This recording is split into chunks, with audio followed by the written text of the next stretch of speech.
Hello, everyone, and welcome to And the Beat Goes On. We're so excited to be here with you. Today, we have Dr. Chris Thomas from Rowan University with us today. We're so excited. Thank you for being with us. Before we delve into things, we're going to just introduce ourselves here. My name is Ariane Harley Emerson, and I am the Director of Music and Operations here at the Choir School. And why don't we go next to Nishan? Hey everyone, my name is Nashawn. I've been at the choir school for 10 years and I really enjoy it. Awesome. And Brittany. Hi, I'm Brittany Stanton, and I'm the Director of Education and Assistant Conductor at the Choir School. Awesome. And Tim. Hi, my name is Timothy Hurt. I did 7 years at the choir school, graduated in 2019, and I just finished my freshman year at Rowan University. So, yeah. Awesome. Well, we're really glad to have everyone on the line. So particularly happy to have both Chris and Tim here. I think this is a really great call. It feels awesome, as a music educator to see your students go on to doing things and knowing that they have great teachers. You always worry oh my God, when they leave, what's the next person going to do to them? And to know that he's in good hands is always great to see. So thank you for taking great care of Tim for us, Chris. So first and foremost, can you tell us, Chris, how are you doing and what did you guys do at Rowan University in the midst of COVID-19, and how did you guys, pivot and make things work? Well, it's good to be with all of you. Thanks for the invitation. As I said just a little bit before the call, I'm so amazed and impressed that you all came up with this productive idea at a time when so many of us were just wandering aimlessly in the desert. So kudos to you and to everybody else. So speaking of that wander in the desert, I'm here to tell you that once this hit, I was the one to figure it out. And we had the best choral experience of our lives. No, just kidding. Just kidding. No, it was devastating, of course, for everybody. And we all went through our own cycles and such. As I know we'll talk about in a little bit, we as the concert choir, one of the choirs at Rowan, we had just performed at ACDA the week before. So honestly, I couldn't complain. I had an amazing experience with my students. So in many ways, I got to have this culminating event. And so what did we do?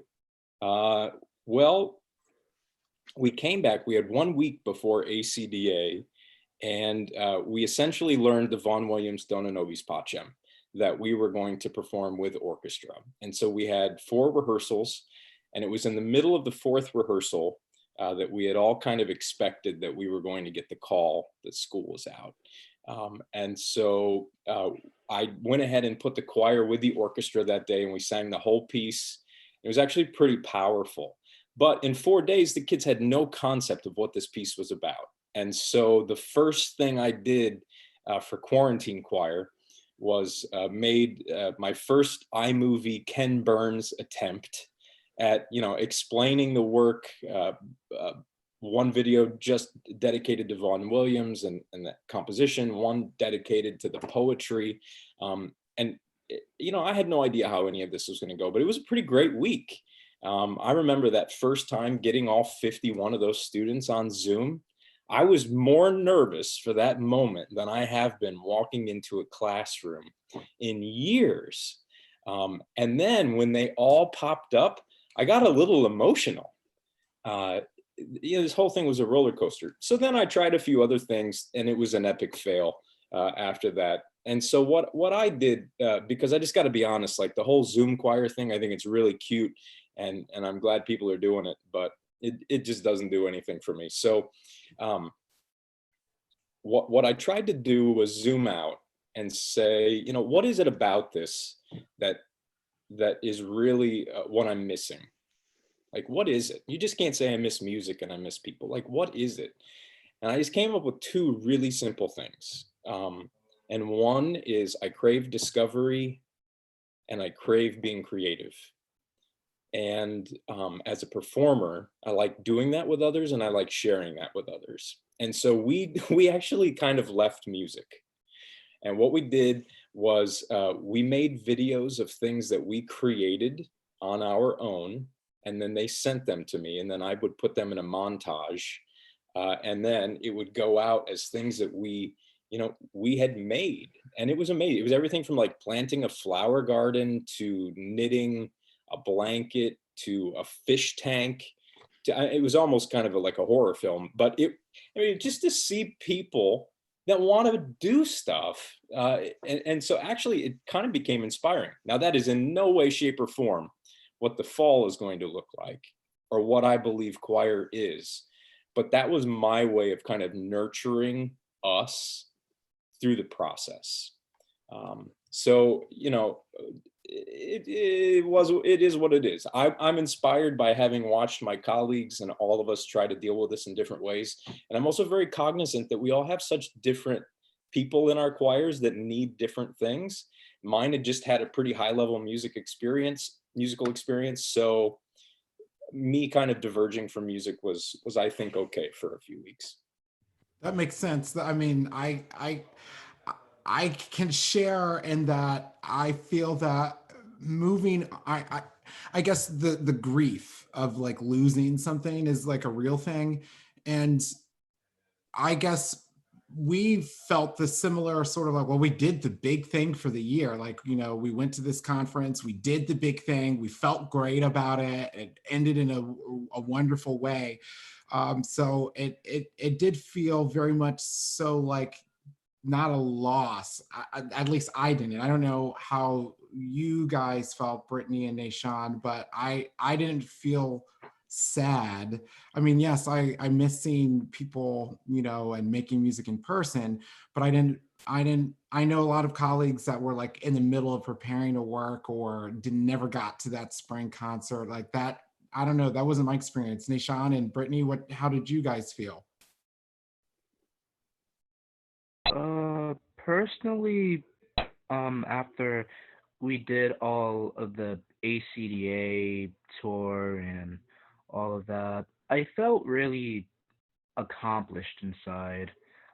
Like, we've been working on this whole big tour for about, I don't know how many months. Uh, but in the I really felt accomplished and that we really did something that changed people's lives. Yeah. Yeah. And Brittany? Yeah, during our ACDA performances, I feel like we really reached a new understanding of each other as a choir performing together. It was a very emotional trip for a lot of people and a lot of emotion in the performances. And I think the sadness for me is not being able to take that energy and utilize that in continuing live performances in this time. Not to say that we won't be able to obtain that energy again, because I do think that it's something that we're never going to forget how it felt when we performed that way. But going from that moment and then just stopping being together and singing together was jolting, and I'm sad that we can't take that energy and move forward with it presently. And Tim, how did you feel? So you sang with Dr. Thomas, and did the ACDA tour, and then finished out the semester at Rowan. Like, how did you feel? Did you feel a sense of loss, grief? What was that like? So I felt accomplished after the whole ACDA set, but I felt like, particularly myself, I really bonded with the choir in a way that I didn't when we were away. And so when we got back, I was like, very excited to continue my relationships from what we had, bonded together with. And where were we? Rochester, I'm sorry, in Rochester.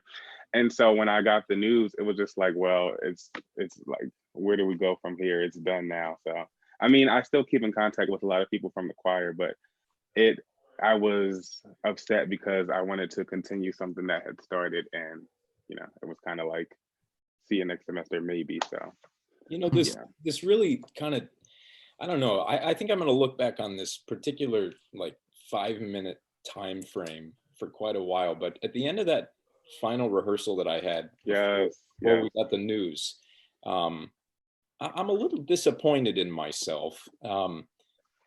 I think I was in shock, and I also don't know that I fully grasped what had just happened in that announcement.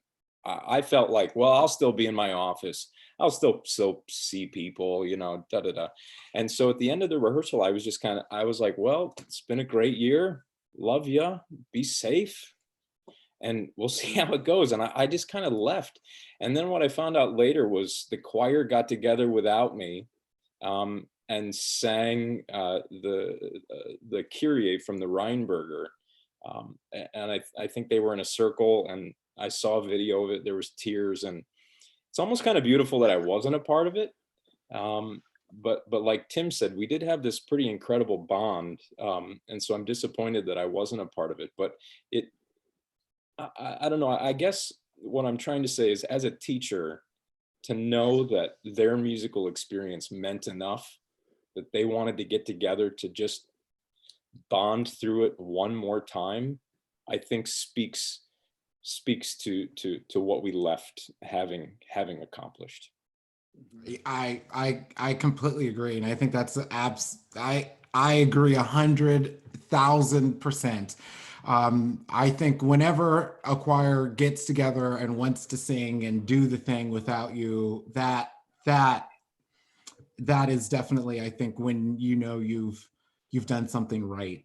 And I don't mean right as in like musically amazing, but you've done something impactful and something meaningful that is going to change people's lives. So kudos to you guys on all of that. And do you have an idea of what your fall is going to look like yet, Chris, or not yet? Yeah, I don't know that it's the most positive to talk about, but to be honest, well, look, if people want to know what's going on, here's what's going on in my head. I am planning a 100% online fall. Obviously, that's not what I want to do, but here's why. If we're able to be together, I don't really need to plan. I have so many ideas. I could come up with the in-person plan in less than 5 minutes. That's what I think about all the time. To do an online semester that I believe in is going to be a lot. And so I'm putting all of my energy into trying to figure out, what can I create? What can I do? What can we do that I believe in that's 100% online? And it's like a slow process. Some of it's easier for me to wrap my head around than others. And so I'm allowing myself to go all in on the stuff that's easier. Like teaching conducting online seems way easier than concert choir online. So, I'm not going to tell you that I'm there yet, but I do believe that planning an in-person season is probably not the best use of my emotional resource right now. And also, I don't want to create an online semester that's essentially, let's learn a whole bunch of stuff that we're going to then get together and perform in February, because we don't know. So I'm trying to create something that I believe in from beginning to December. And it's a huge experiment. Yeah, I mean, and that's the thing. It's so hard to really know. And I get so torn because we're in a position, where being an independent nonprofit, like if you're not active, then you don't have money coming in. So it's like we've got to strike that perfect balance of being active and still producing, but at the same time trying to grapple with it. And I mean, I don't know that we've got 100% figured out, like what we don't know. And that's what we keep telling people is, right, we don't know what the future is going to look like. We don't know what September is going to look like. We don't know what next week's going to look like. And one of my other hats is I'm artistic director of the Greater South Jersey Chorus. And I do know that there's a handful of them that are listening here today. So hello to all of you. But that's very similar to what you had just described. Mm-hmm. And so, again, I don't have the answers, but for me, I feel like with an organization, you have what you do to serve and nurture your members, and then you have what you do to serve and share with your community. And of course, there are financial things for both sides of that, but I'm the artistic guy. I'm not going to deal with numbers. So what I'm trying to do is just say, okay, what could I put together to nurture our membership for the fall? And so we've kind of created this a la carte thing. You want to do this, experience this, but the stress of public performance via the internet is a little bit more than I can handle right now. Mm-hmm. But yeah, no, it's the Wild West. Lewis and Clark, and we don't have Sacagawea. No, we don't. No, we definitely don't. No. Now, I want to kind of like delve into a little bit about just the program at Rowan. So for folks who don't know anything about the program at Rowan, can you kind of tell us what's the program like for anyone who might be interested of sending their students there, or students who might be watching who are interested in going to Rowan? What's the choral program about? What's the goal? What's the objective? All that. So we have 4 curricular choirs. The top ensemble is the concert choir. That's your standard collegiate, SATB 50 voice ensemble. That's the group that just sang at the regional ACDA. I have another group called University Chorus, which is about 95 singers, primarily music majors. Most are voice majors. And then we have another group called Cantati Tutti, which is a little bit of an experiment. It's a collaboration between the choral program and our music therapy program, in an effort to create the most inclusive, kind of out of the box experience that we can think of, where it is conducted by a choral person, but then our music therapy professor is also a singer and part of the group. And so her role is to kind of facilitate any sort of accommodations or anything that may be in the room. And the goal of that group is not necessarily performance. And then we have another group called Voces, of which Tim is also a part, which is essentially like the top 12 singers and very experimental. Anywhere from singing an improvised concert with the jazz professor to singing early music with period instruments to we were in the middle of doing some Brahms Liebeslieder waltzes where we were going to sing while they were danced. But the week before that, we sang some samba music with our Brazilian percussion instructor. So just kind of this wackadoodle, keep things interesting and think outside the box. So I would say the program in a nutshell. I just finished my 9th year. So I realized about a year ago, I have to stop saying what I believe we are. It's time to start reflecting and see what I've done and go from there. And I believe in the pillars of Western music pretty strongly. I try to make sure that that's an active part of everything that we do.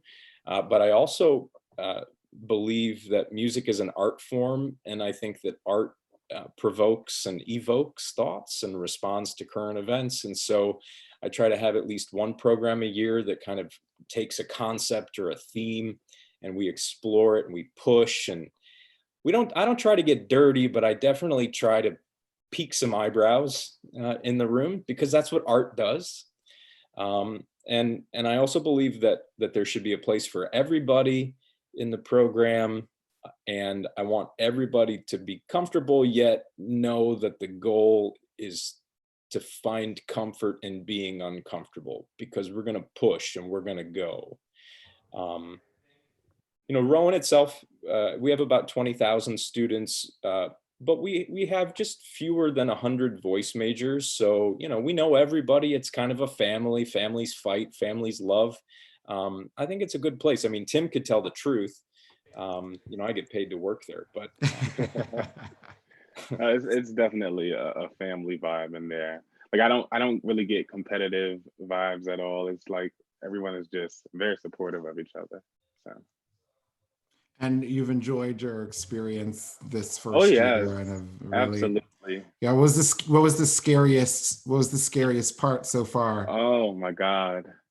Anytime I had a high note to sing by myself was a scary part. And yeah, and I just you had a learned solo with a high note. and it cracked. Yes, it did. No, Yeah. but I learned to just, it's just the scary things are what I need to learn from. I've always ran from high notes my entire time singing, unless I was singing Yes. gospel. Unless I was singing gospel, then I would just like run forward. And yeah, that was probably the scariest part, and just piano and just looking at things and being honest with myself and saying, you're not going to get through this unless you apply yourself. And that was scary for me because I knew that to apply myself I had to be focused, and I had to get up and go to the practice room and do things I didn't want to do, but they were going to make me better. So yeah. Awesome. And can you guys tell me about, and I'm going to go just kind of around the room. One thing that I never actually had a chance to talk about with well, Chris or Tim, like we had at the choir school, we had the opportunity to host Focus 8 in October. And that was a fantastic experience. And a number of different choirs came and we had a master class. Rowan came, the concert choir came and did a master class with Focus 8. And just through just the craziness of how things happened, we kind of moved from there onto another concert, onto the fall, onto ACDA. It just was really crazy. So I just want to take a moment to just talk about that experience. I'll start with you, Chris. What was that experience like? One, to just kind of hear them, see them work, and then to have them like masterclass with your group. What was that experience like? Well, yeah, I can't thank you enough for that opportunity. I was going to say that fell in my lap, but it fell in my email inbox. So there are two things from that I will never forget. One was, since this whole thing kind of happened after my syllabus went out, this would be asking my students to do something on a day that wasn't in the calendar. A lot of my students work. We're not a wealthy bunch. And so the day that I said to my choir, I was fully prepared to have to explain to them who Voces 8 was. I just was. And I said, okay, so there's this choir. They're probably the best. And they're going to be down the road. Do you want to do this? Their name is Voces 8. And the whole room went, oh. That was one of the best moments of my life. It's like, thank God they know who this group is. So then we went, but before we went, I said, look, we're going to sing this piece. It's in 8 parts. I said, I will have died if they just pick up the score and sing it. There are 8 of them. There are 8 parts. And so in our master class, Barney was given good feedback. The kids were engaged. It was awesome. I'm sitting there like a nervous wreck. You feel like your whole musical soul is being judged, even though it's not. They're super cool and nice. But then Barney's like, you know what? Nah, let's just sing it. Oh, it was so good. And honestly, like it changed the way I heard the piece. It changed the way the choir felt the piece. There's just nothing like that. And also to watch them work with different groups that had different age groups, different goals and everything, and the whole thing being so supportive. I just feel like that was one of the really critical pillars as far as kind of why and how we grew this year. It's so big to get outside feedback. Mm-hmm. And what was that experience like for you, Tim? Like, what was it like to be singing and to kind of receive the feedback from them and to kind of work with them and hear them, all of it? Yes, it was a very humbling experience. I was excited to be there, not only to see them, but to see, my home choir, and to sing for my home choir, to sing for Voces 8, and to just hear them in person was like shocking. Like I was almost starstruck. But it was just, I can't say much about it. Like it was just very humbling and exciting for me. I was just happy to be there. And I just soaked everything that I could and just, tried to learn and listen and pay attention. I even saw some students just taking notes, and it was just fun. It was very fun. One of the things that I noticed was like just even the first attack on the word Kyrie, they like really went after just like how you Mhm. even use that K. And like, I mean, it was such like a small, tiny detail, but like when you guys, like when they were kind of talking about it and kind of working on that little bit there, it just changed. Like it was just like it was like magic. It was like the most incredible thing, and the choir sounded amazing already. And I was like, what more? Like what more? Like what more can be done? Like it's already like a level 10, and like just that little bit of the. It was just a little consonant, like just a little tiny detail. But when I guess you sing Kyrie, how many times? 40, 50, in that piece, between all the various voices, it was an amazing experience. Nishan, I just want to circle to you. What was your experience like, during that kind of Voces 8 masterclass, whether listening to Rowan or kind of with Voces 8 working with them or choir school or other groups? It was very exciting to see other choirs and what how they sung and how they projected their voice and how they could improve. But wow, when I sung that solo, I was scared out of my mind. Yeah. I was scared out of my mind. I'm not even kidding. And I think it just comes to the case where, you know, um, I think it just comes to the case where, you did it, you did good, and you move on. Yeah. I definitely get the fear of God. Like, that's how I felt as a director. I was like, I can't. I Yeah. was very, very scared. Brittany, what was your kind of take on that kind of experience? So it definitely was palpable, the fear and the starstruckness from everybody who came to the master class. It didn't matter which group it was that you were talking about. Everybody, when they first did their piece, you could tell that they were working really hard to do it right. And then as Richard State started to break things down and work with each group, it became less like work and more like music. And I know like the piece that we did, which was we did Horizons, it is a lot of work, but it became more effortless, more natural after they showed their personalities and we're like, okay, they're okay. It's all Yeah. right. We're good. Yeah, and they're humans. That's the other thing. It's like I kind of look at Voces 8 as like a machine, and like, but they're humans. They give great feedback. If you ever have the opportunity to have them, I highly recommend it. We're not sponsored by Voces 8, I promise. But But if they we're want open to, to we it. could. Amazing, amazing. And one of the other things that I thought was great, Chris, is I had the experience of kind of following you guys throughout the year. So I guess I heard you guys do the Rheinberger first, maybe in Philly. I think I heard you guys do it at a church in Philly. And then I think a couple weeks later, I think I heard you guys do it at the Voces 8 masterclass. And then I got to hear it again prior to ACDA. So I had kind of like a different vantage point of hearing particularly the Rheinberger multiple times. And what would you say, how did that grow and evolve? And what I think is really interesting is that we're talking about this piece and we will play it today so folks can hear that performance. But this is what you opened your ACDA set with. It's very exposed. It's has this very kind of like, it's a risk. It's a risk to take for sure. How did that piece grow? Why did you decide to start your ACDA set with that? Like just talk to us. Well, first off, I'm not going to even begin to say that all of my decisions are mine. I surround myself with a lot of people that I trust and that I really respect.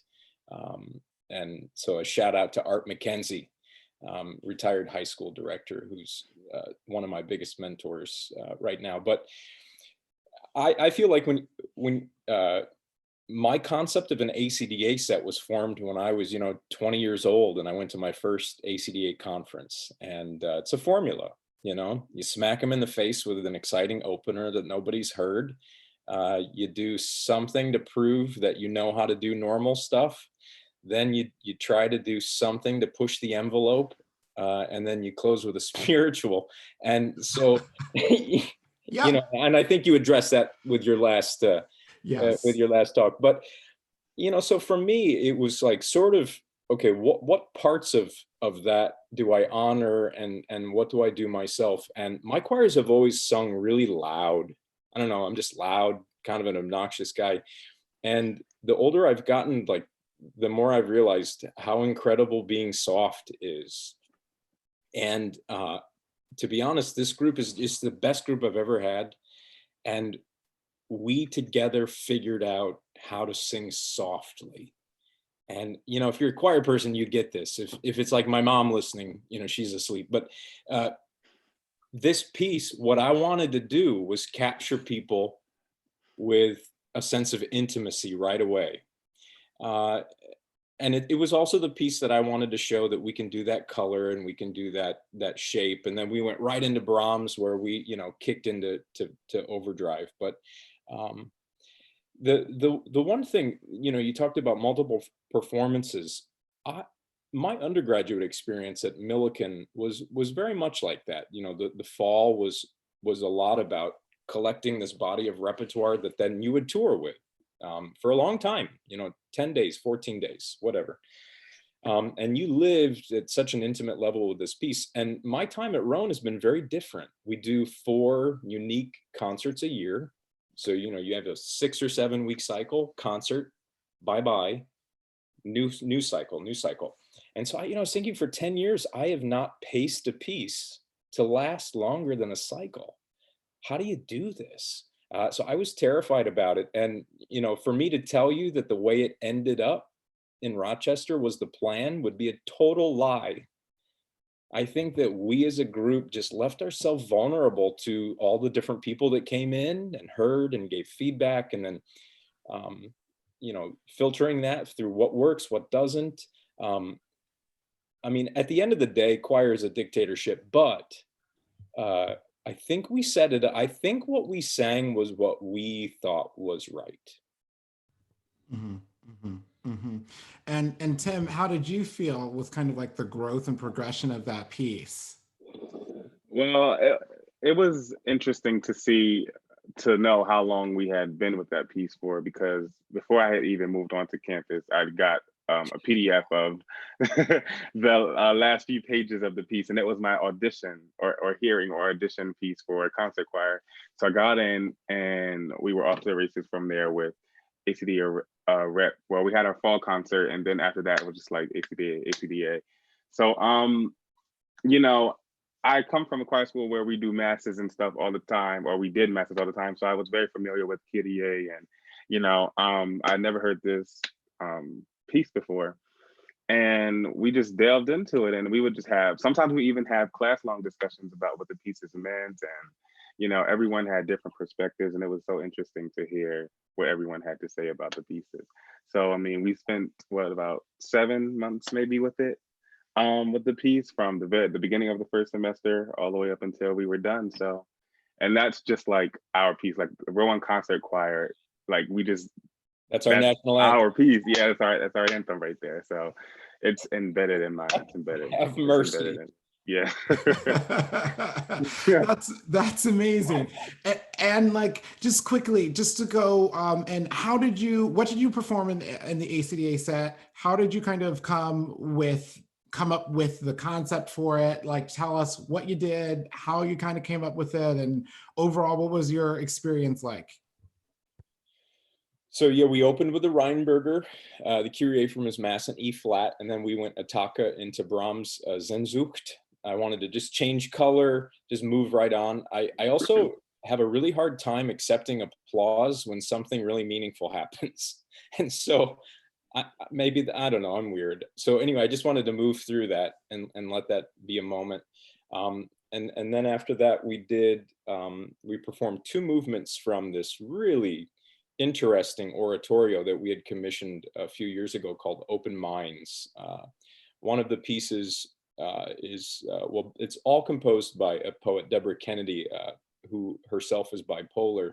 And the first piece we sang, Forgiven, is in fact someone who's having an immediate visceral response to that disease. And then we went Ataka into Now You Know, which is very programmatic, kind of living inside a panic attack.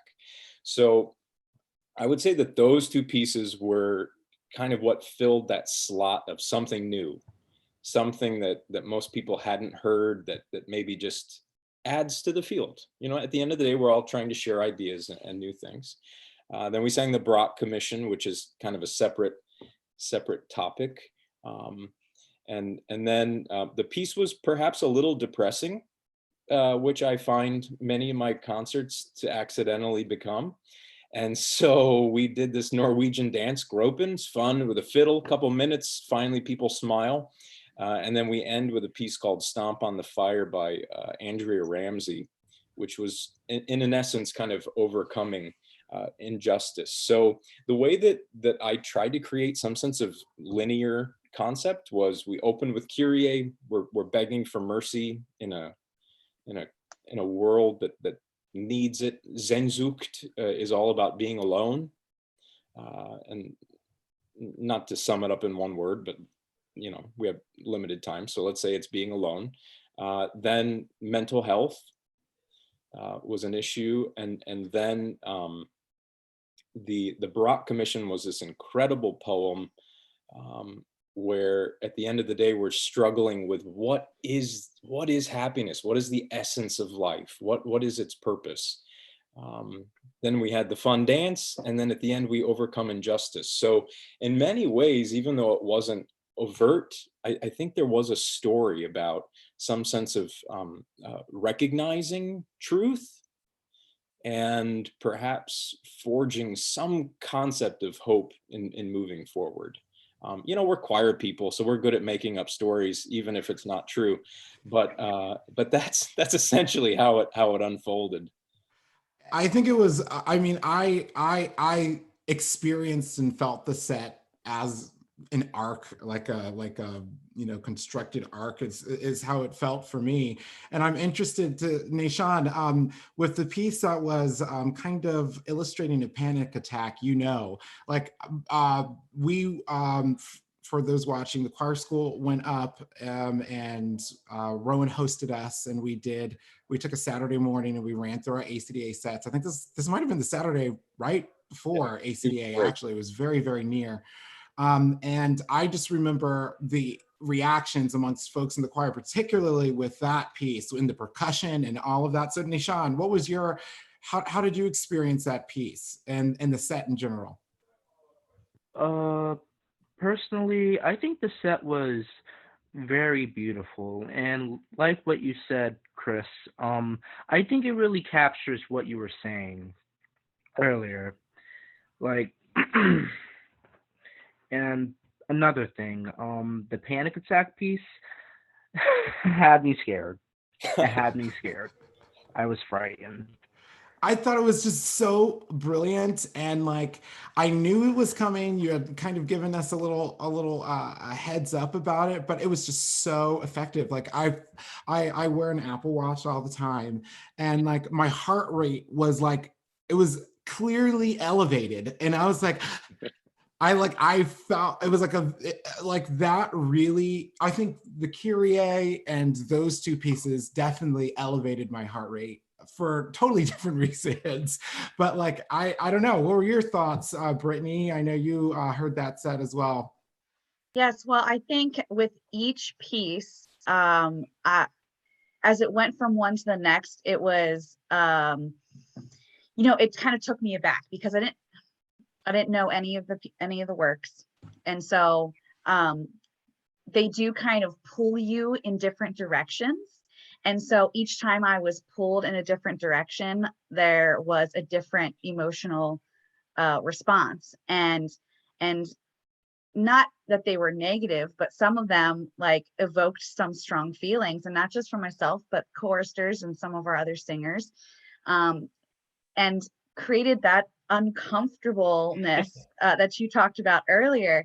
But then you get to the end and you're pulled right back into something joyful, and just so lively that you know it's going to be okay. And so I really think that it was a very well planned set, because it did take you there to that level of uncomfortable, but it brought you back to a place of comfort.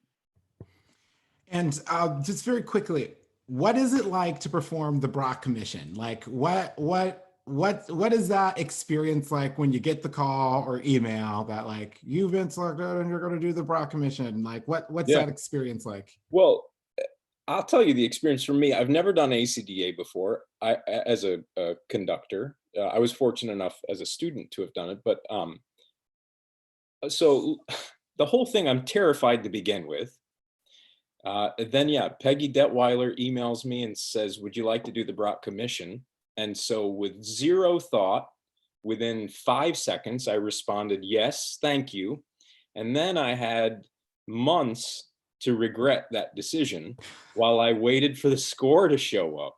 You know, how I don't know if my kids can sing this. How am I going to make this piece fit into anything? I was terrified. So I get the score, but here's the thing: I'm shopping somewhere. She emails me the score and she says, "Here's the PDF." She said, "Looks interesting, Peggy." So I'm on my phone and I'm looking at the score and I'm on like page 17, and then I see clapping and like pop chords. I'm going, oh my God. So I get to the piano, and you know, I calm down, but it's just amazing to take a risk on a piece that you're going to perform so publicly. You know, we do commissions all the time, and we all know how that goes. But just I already felt pretty vulnerable with this, and then to do that. So the piece, it took me a long time to understand this piece. Anybody that was at any of these divisional conferences, you may have heard it. In a way, it's kind of like 4 different pieces in 5 minutes. The poetry is so strong, it kind of helps you through the journey, even if the music gets a little unpredictable at times. But I have to say, I did not like it. And then I loved it. And I think I loved it because I had one of the most memorable teaching days of my life. Was when I read the poem and I let the class talk. I mean, as choir people, we have those days all the time, right? But this one was one I will never forget. The depth and the thoughtfulness that the students brought to that conversation made me and everyone in the room feel so responsible for telling our story. It was pretty great. So at the end of the day, I feel like I got lucky. I mean, I loved it. I would love to, and I heard it a couple of times too. I think I heard it also in Philadelphia as well. I think you guys did it as well. Yeah, well, we gave it a shot. Yeah, no, I enjoyed it. I enjoyed it. I really loved seeing all of the stuff that you guys were doing, and you kind of seeing everything as it kind of grew over the year. It was really, really a real treat. And another thing that I think I want folks to know is that, the choir school, when we did our ACDA kind of run through, it was a crazy, crazy, crazy time for us. We had just put up our Black History Month concert the week before, and we did a completely different set. There's only one piece in common, "We Shall Overcome," and everything else was different. And we had just done this Ulysses K choral triptych, which was probably one of the hardest things I've ever programmed or ever had to do. And I just remember that crunch of that last week, and we show up on Saturday morning, we come to Rowan, and like you gave such great feedback in the best possible way too. first of all, the things that you said were not new things for the choir to hear, but having someone else say them, of course, makes it, and you were just such an excellent clinician and did a really good job and just with excellent ears. I don't know, Brittany, what was your experience with that? I think you're right. It is not new news, but sometimes having somebody else, and not just somebody else, but somebody who has such fantastic experience and knowledge, giving that feedback makes it actually take. And I think I don't think it would have been the same for us if it had not come from you. I agree. And it actually, I think we stood in front of a whiteboard for about an hour. And we redid the entire, we like revoiced the whole choir because like we have the challenge of the height problem because we've got kids and we've got like adults, but some of the kids are taller than some of the adults. Like it's just a problem. It's just a big problem like with how we should be standing and just how to create the sound. And so like you had given us some ideas about what we might be able to do, and just just some little like small things with how we kind of like revoiced and reset folks. I don't know, like the next day was immediately different. Like, so thank you for that. Like that was a pro tip. So But look, you're all amazing. I mean, what you did for us was equally important and transformative. And for anybody who's listening that doesn't know your program, you got to check it out. I'm sure you've got some good videos online or something, but let me tell you just two quick behind the scenes things that I got to witness of your group this year. So Voces 8 was the first time that I had heard your group perform. And I've heard the term intergenerational. I believe I've used the term in describing some of my own groups. And I realized when I saw you perform that I had been lying in saying that I've ever conducted an intergenerational group. Brittany's standing next to a kid who I'm not sure can read or read music. And she's like helping someone who like clearly then got tired of it in the middle of it, while then professionals are all over. I'm watching this just amazed. It's like the most amazing thing. My students were just like this the whole time. Then we collaborated again at a spiritual thing. And I ran to the bathroom to get paper towels while two of your kids were puking in the lobby. I mean, people, if you want to be inspired, watch what the Choir School of Delaware does. What I do is easy. It's amazing. It is always an adventure. I always tell people on the outside, they see the performance and they're like, oh, it's Alexis. I'm like, it's a hoopty. Yeah, but I still smell the lobby. There's a lot going on in the back. There's a lot. Like, they don't even know. They don't even know. Oh, it's great. Like, oh my gosh, it's crazy. But thank you for those kind words. I want to make sure there are two things I want to do. We're running out of time here. But first, I want to ask you about, and I love asking conductors to give us some counsel on how to better conduct a two pattern. This is something I feel I'm very interested in as a conductor because everyone does it a little bit differently. And I'm convinced that, the traditional parabola shape of a two pattern, like I've never actually seen anyone do it effectively. So I kind of like watch conductors all the time. And I'm like, oh, there's a two pattern. Oh, there's another approach to do that. So I definitely want you to talk about that. Then we're going to play a recording of you guys doing the Kyrie, and then we're going to end with our quarantine quiz. So let's tell us about the two pattern. Well, this is exciting. So I would say that I try to do a two pattern the way I was taught, but we don't do a whole lot of two pattern in choir because we like slow, pretty things that you're usually in 4/3. So for me, any pattern, the most important thing is when you rebound from the final beat, you got to go higher so they know it's one. And then I tend to try to find a macro pattern and avoid two, to be honest.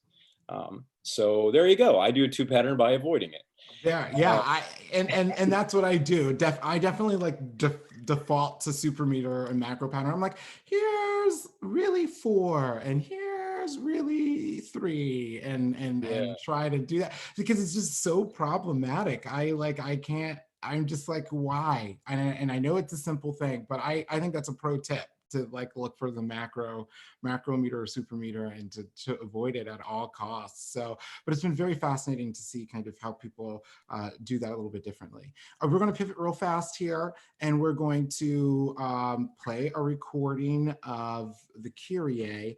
Both Brittany and I have this up here, and if mine fails, then Brittany, you'll take over and do this for us today. So this recording is of the Rowan University Concert Choir singing Ryan Berger's Kyrie from Mass in E flat.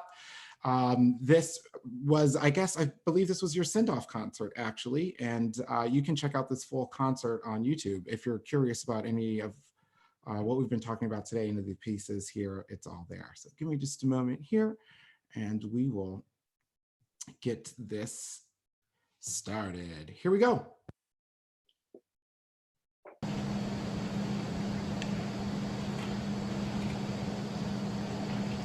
Nice HVAC system. Excellent.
Of course, someone clapped and ruined that Ataka, right? Of course, they always do. I loved it. I think it's just beautiful. And whenever I think of Rowan Concert Choir this year, that is definitely the piece that I think of for sure. So it's no surprise that your students loved it so much. So beautiful work. It's so beautifully conducted. The shaping that you do in it, it's just gorgeous. The legato line and these nice gestures of syncopation. It's just gorgeous. Everything about it is just great. The kids, their engagement in it is just, it's lovely. It's really, really, really lovely. And I know poly choral works get messy and not clear, and the textures are just great. So bravo to you, bravo to everyone in concert choir. Just so well done. In our last couple moments here, we're going to pivot to our quarantine quiz. So Brittany's going to read the questions for that. I'm going to hold up a timer. You can't see it very well, but once the time starts going, you'll see it. And it will, you'll know when it's done, when you see the picture of a duck reveal, it'll spin around and quack and all of that. So basically, it's almost like reverse nose goes. We're going to ask a question. And if you have done it, you're going to put your finger on your nose. We'll all play along with you and we'll have a good time here. So whenever you are ready. Ready when you are. Here we go. Worn pajamas for 24 hours or more. Cleaned everything around you way more than normal. Attempt a virtual choir video and fail. Have to beg someone to stay home. Pretend to be frozen or muted on Zoom. Became that person at Costco. Purchased more than 10 rolls of toilet paper at a time. Made a new recipe. Gave in to Tiger King. Skipped a shower. Coughed and wondered. Taken a face mask selfie. Spent more time on social media than off. Made a TikTok video. Baked bread. Cut your own hair. Did a puzzle. Played a board game. Slept past noon. Forgot to brush your teeth. Worked from your bed. Buy snacks for a week and run out a day or two later. Hid away in your room because your family was driving you crazy. Shopped online for something you didn't need. Binge watch a show in 48 hours or less. Spoken to a friend you haven't caught up with in a while. Well, there we're we all go. out of time. Well, again, we are so grateful that you joined us. Chris, this was an awesome conversation, really amazing. I'm just like in awe of what the work that you're doing and just what an incredible year and ACDA run. Congratulations to you. Congratulations to Tim on completing your first year of university. Yes. But we're also proud of you. Thank you for joining us. And Nishan, thank you for joining us as well today. It's always great to have you on with us. And thank you, Brittany, as well. I'm so grateful that you guys all joined us, and we're all out of time, and we'll see you on Tuesday.